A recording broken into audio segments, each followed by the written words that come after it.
जय हिंद दोस्तों। ईरान के ऊपर हमला हो चुका है। खेमनेई की डेथ भी हो चुकी है।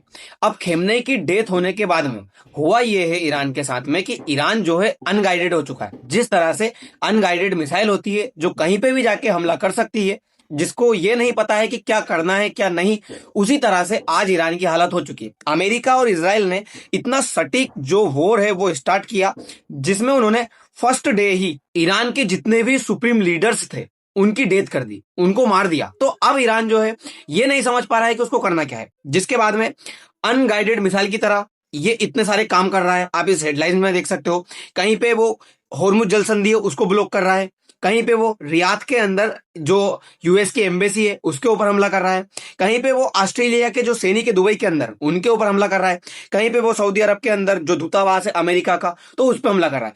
ईरान ये चीज नहीं समझ पा रहा है कि ये जितनी भी जगह है वो भी एक मुस्लिम कंट्री है।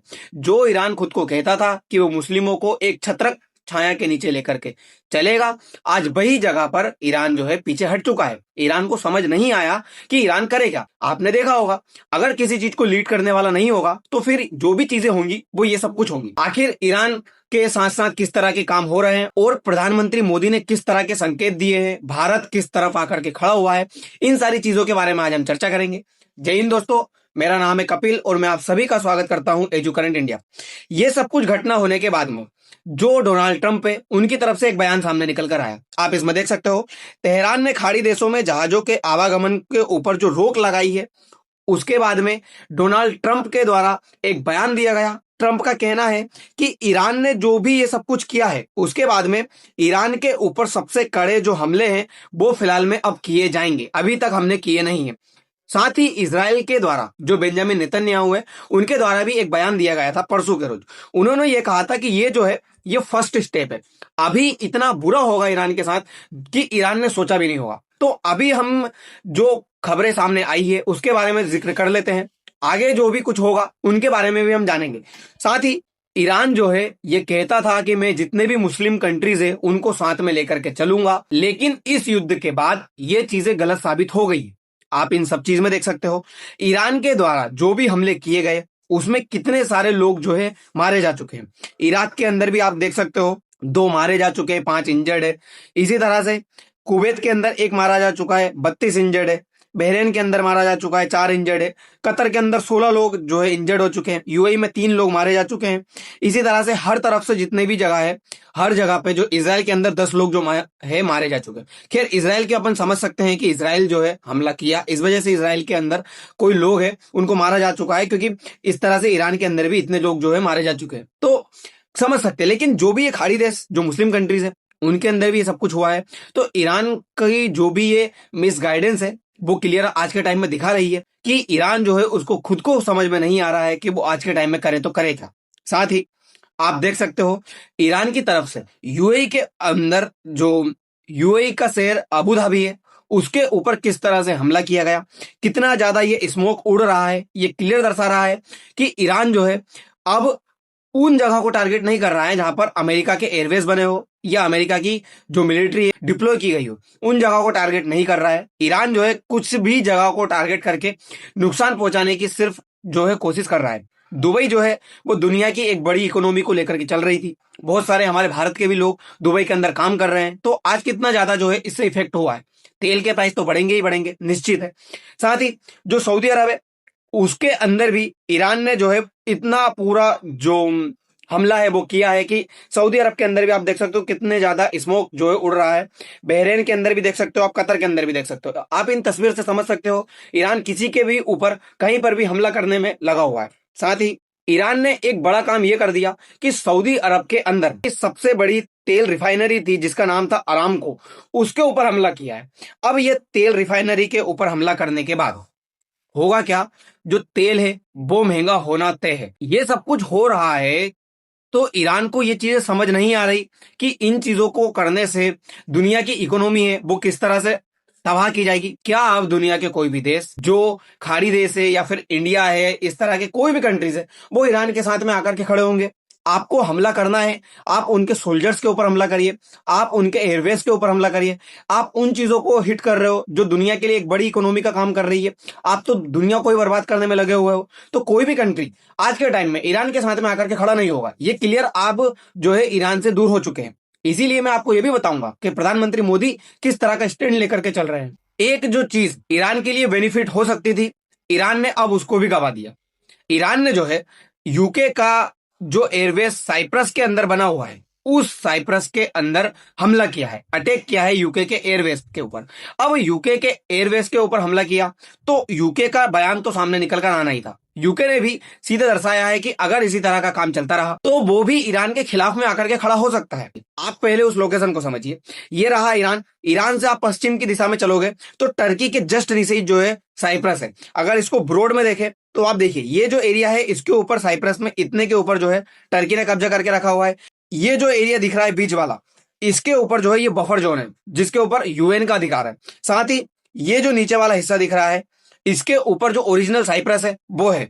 और ये जो नीचे वाला हिस्सा आपको दिख रहा है यहां पर जो है यूके का एयरवेज था। उस एयरवेज का नाम है अक्रोट्री। ये जो एयरवेज है इसके ऊपर ईरान है उसने हमला किया और इस एयरवेज को खत्म किया। अब ईरान ने सिर्फ ऐसे ही हमला नहीं किया है। ईरान ने इन एयरवेज के ऊपर हमला इसलिए किया क्योंकि थोड़े दिन पहले तीन देश, एक ब्रिटेन, एक फ्रांस और एक जर्मनी, इन तीनों का एक ज्वाइंट स्टेटमेंट आता है और ज्वाइंट स्टेटमेंट में ये तीनों कहते हैं कि अब समय आ गया है कि ईरान के ऊपर जो टेरिफ है, जो सैंक्शंस है वो रीइंपोज किया जाए। ईरान के ऊपर और ज्यादा जो सैंक्शंस है वो लगाए जाए। जिसके बाद में ईरान इन तीनों से नाराज हुआ। ईरान के इन दोनों देशों के साथ, फ्रांस और जर्मनी के साथ पहले से ही जो है व्यवहार अच्छे नहीं थे। ईरान पहले से इनसे नाराज था क्योंकि सद्दाम हुसैन को इन्होंने शरण दी थी। रजा पहलवी जो ईरान के दुश्मन माने जाते हैं खेमनेई के, उनको इन्होंने शरण देकर के रखी थी फ्रांस के अंदर। तो फ्रांस इन दोनों देशों से तो पहले ही नाराज चल रहा था। लेकिन जो ब्रिटेन है उसके द्वारा इस तरह का स्टेटमेंट दिया गया जिसके बाद में जो ईरान है वो इनसे नाराज हुआ और नाराज होने के बाद साइप्रस के अंदर जो अपनी मिसाइल है वो दागी और जो ब्रिटेन है उसका एयरवेज को तबाह किया। वहीं अब बात सामने निकल कर आ रही है कि ईरान के द्वारा इतने सारे जो काम किए जा रहे हैं तो क्या रसिया और चाइना इन दोनों देशों के द्वारा ईरान का हेल्प किया जाएगा, ईरान की जो मदद है वो की जाएगी और दुनिया जो है वो वर्ल्ड वार 3 की ओर बढ़ेगी। तो समझिए थोड़ा सा ऐसा है कि वर्ल्ड वार 3 की ओर दुनिया नहीं बढ़ेगी। क्यों नहीं बढ़ेगी? क्योंकि जो रसिया है और जो चाइना है इन दोनों के जो हित है वो यूएई और सऊदी अरब के साथ में भी जुड़े हुए हैं। अब जो कि ईरान ने यूएई और सऊदी अरब के ऊपर भी हमला कर दिया तो ये दोनों देश ईरान के साथ में आकर के खड़े नहीं होंगे। क्यों नहीं होंगे? क्योंकि रसिया जो है सऊदी अरब और यूएई के साथ में जो ज्वाइंट स्टेटमेंट है वो लेकर के चल रहा है, जो अपनी डील से वो लेकर के चल रहा है। मिडिल ईस्ट के अंदर ये जो दोनों देश है उनके साथ में रसिया अपने जो संबंध है वो खराब नहीं कर सकता। साथ ही चाइना जो है वो सऊदी अरब और यूएई के साथ में क्या है एफटीए साइन करना चाहता है। बहुत दिनों से चला आ रहा है लेकिन एफटीए साइन हुआ नहीं। जिस तरह से अमेरिका दुनिया के अंदर अपने हितों का ध्यान रख रहा है उसी तरह से चाइना और रसिया भी अपने हितों का ध्यान रख के जो है आगे बढ़ेंगे। तो ये दोनों देश किसी भी हाल में इनके साथ में सपोर्ट में नहीं खड़े हो सकते ईरान के साथ में। अगर ये खड़े होंगे तो फिर जो है ये दोनों देश अलग बढ़ जाएंगे और इनके साथ में जो भी डील यूएई और सऊदी अरब करना चाहते थे वो नहीं कर पाएंगे। तो ये अपनी इकोनॉमी को आगे बढ़ा नहीं पाएंगे। इसीलिए आज की हालत में वर्ल्ड वार 3 होने जैसी कोई संभावना नहीं है। अब बात रही भारत की, तो आप लोगों ने देखा होगा थोड़े ही दिन पहले युद्ध शुरू हुआ, उससे कुछ दिन पहले ही प्रधानमंत्री मोदी इजराइल की यात्रा करके वापस भारत लौटे थे और भारत लौटने के बाद ही इजराइल के द्वारा ईरान के ऊपर इस तरह का हमला कर दिया। लेकिन जब ईरान के द्वारा हमला किया गया तो भारत की तरफ से ईरान के लिए कोई भी संवेदना व्यक्त नहीं की गई, कोई भी कॉन्डोलेंस नहीं भेजा गया। अब इस तरह की चीजें जब नहीं भेजी गई तो भारत के अंदर जो भी मतलब विपक्ष कहिए आप कांग्रेस है उसकी तरफ से यह बयान दिया गया कि प्रधानमंत्री मोदी के द्वारा कोई भी ईरान के पक्ष में क्यों नहीं बोला जा रहा है। लेकिन प्रधानमंत्री मोदी का एक ट्वीट जो कि काफी ज्यादा वायरल हुआ जिसमें उन्होंने यूएई के जो शेख है उनको माय ब्रदर कहकर के संबोधित किया और उन्होंने ये कहा कि हम यूएई के साथ में इस तरह की सिचुएशन में खड़े हुए हैं। अगर यूएई के ऊपर किसी भी तरह के कोई हमले किए जाएंगे तो हम कोशिश करेंगे कि इन देशों को समझाया जाए और इनको बताया जाए कि ये डी एस्केलेशन, रीजनल पीस और सिक्योरिटी को लेकर के जो है आगे बढ़े, पीस को लेकर के आगे बढ़े। हम डायलॉग डिप्लोमेसी के ऊपर ही खड़े हुए हैं। हम चाहेंगे कि ईरान जो है बिल्कुल शांत हो जाए और बिल्कुल भी इस तरह के काम ना करे और दोनों जितने भी देश है जो इस युद्ध में इन्वॉल्व हुए हैं वो वार्तालाप करके इस युद्ध को खत्म करने की कोशिश करें। अब देखिए, हम यूएई की तरफ बोल चुके हैं, अब यूएई के ऊपर ईरान ने हमला कर दिया है, तो हम ईरान की तरफ नहीं बोल सकते। दूसरी बात, सवाल जो ये उठाया जा रहा है कि प्रधानमंत्री मोदी क्यों साइलेंट है, तो कभी भी आप उस देश की तरफ नहीं होगे जो खत्म होने वाला है, या उस रिजीम की तरफ नहीं होगे जो खत्म होने वाली है। खेमनेई जो है वो जा चुके हैं, खेमनेई के बाद अब कोई ना कोई नया जो तख्ता पलट होगी, उसके बाद कोई ना कोई नया जो लीडर है वो बैठेगा, और ये जो लीडर है वो कहीं ना कहीं इजराइल और अमेरिका के सपोर्ट वाला ही बैठेगा। तो ये दोनों बैठेंगे, तो हमें अब क्या करना है, हमें ये करना है कि जो अब लीडर सामने बैठने वाला है, क्योंकि ये तो जा चुका है, अब जो नया लीडर बैठेगा उसके साथ हमारे संबंध अच्छे हो, इसीलिए हम उनके साथ में हमारे संबंध अच्छे बनाने के लिए ईरान की तरफ जो है आज की हालत में बिल्कुल भी नहीं बोल रहे। ईरान के तरफ हमें बोलने से कोई फायदा होना भी नहीं है, क्योंकि अगर हम आज बोल जाएंगे और कल को ये नया लीडर आकर के बैठेगा, तो ये यही सोचेगा, अमेरिका भी यही सोचेगा और इसराइल भी यही सोचेगा कि भारत जो है खिमने की तरफ बोले थे। इसीलिए भारत आज की तारीख में जो हो चुका है उसके लिए बिल्कुल भी नहीं है, जो आने वाले समय में आ रहा है भविष्य, उसके लिए भारत जो है आगे लेकर के सोच रहा है और चल रहा है। इसीलिए हमने जो चाबहार पोर्ट है उसके लिए भी आज के टाइम में कोई भी बिल्कुल भी बजट में जो पैसे है वो अलॉटमेंट नहीं किए थे। कहीं ना कहीं भारत ये चीजों को समझ चुका था कि यहाँ पर सत्ता परिवर्तित होने वाली है, इसीलिए हम इन चीजों में बिल्कुल भी इन्वॉल्व नहीं हो। अब सत्ता परिवर्तित होगी, इसराइल और अमेरिका के पक्ष में जो है सत्ता आने वाली है, तो ये कहीं ना कहीं भारत के सपोर्ट में भी बोलेगी और भारत को फिर से जो है चाबहार पोर्ट मिलेगा। ऐसा नहीं होगा कि भारत को जो है यहाँ पे चाबहार पोर्ट ना मिले। तो हम इस चीजों को भविष्य में ध्यान लेकर के चल रहे हैं।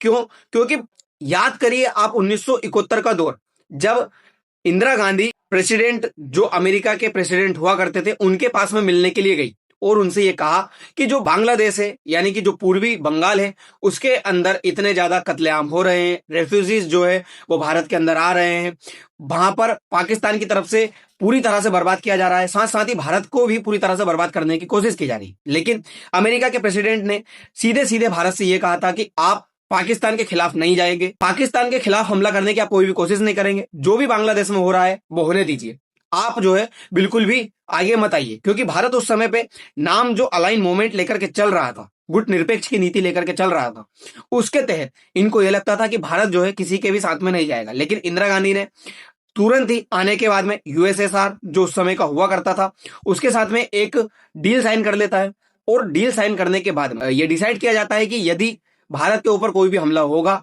अमेरिका या पाकिस्तान की तरफ से, तो रसिया यानी कि उस टाइम का जो यूएसएसआर है वो भारत की हेल्प करेगा। और याद करिए उसके बाद में जितने भी चीजें हुई, भारत और बांग्लादेश यानी कि पाकिस्तान के बीच में जो युद्ध हुआ, उसके बाद में अमेरिका पाकिस्तान की हेल्प करने के लिए आ चुका था, लेकिन रसिया ने अपना 40वां बेड़ा भेज करके, अपनी जो पनडुब्बी है वो भेज करके भारत की हेल्प की, और भारत जो है दुनिया की सबसे बड़ी जो सरेंडर है वो करवा पाए सोल्जर के मामले में। हमने 93,000 सोल्जर्स को हमारे सामने सरेंडर करवाया और भारत की एक बड़ी जीत हुई। तो भारत उस समय जब भारत को लगा कि अब भारत को किसी की तरफ जाना होगा, तो भारत गया रसिया की तरफ, यूएसएसआर की तरफ। तो आज के टाइम में हमारी जो फॉरेन पॉलिसी है उसको ये लग रहा है कि हमें रसिया के साथ में, तो ठीक है हम रसिया से दोस्ती नहीं तोड़ रहे, लेकिन ईरान की तरफ बोल करके हम हमारे जो आज के हित है उसका ध्यान नहीं रखेंगे। इसीलिए हमें आज के टाइम में उन चीजों का ध्यान रखना होगा जिससे कि भारत को फायदा मिले, और हम ईरान की तरफ नहीं बोल करके जो इजराइल है और अमेरिका है उनके साथ में, यूएई के साथ में खड़े हुए हैं। क्योंकि हमें पता है कि जो भी सत्ता चेंज होगी वो सत्ता इन दोनों देशों के पक्ष में ही आएगी, तो हमें इसको साथ में लेकर के चलना होगा। अब भारत भी वही काम कर रहा है जो चाइना और रसिया कर रहे हैं। चाइना और रसिया इसी चीज को लेकर के चल रहे हैं, पीस, डिप्लोमेसी एंड डायलॉग, और भारत भी वही चीज कह रहा है कि पीस, डिप्लोमेसी एंड डायलॉग।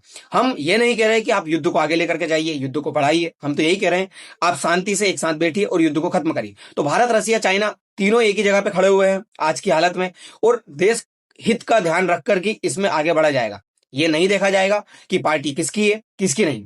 अब देखने वाली बातें होंगी कि भारत और कितना आगे इस चीजों में जाता है, क्या रसिया जो ईरान है उसके पक्ष में कभी खड़ा होगा, या फिर किस तरह से जब सत्ता चेंज हो जाएगी तो भारत के पक्ष में ईरान जो है आकर के खड़ा होगा। ये सारी चीजें देखने वाली बातें होंगी, और साथ ही जो युद्ध है वो कितना आगे तक जाता है ये भी देखना होगा।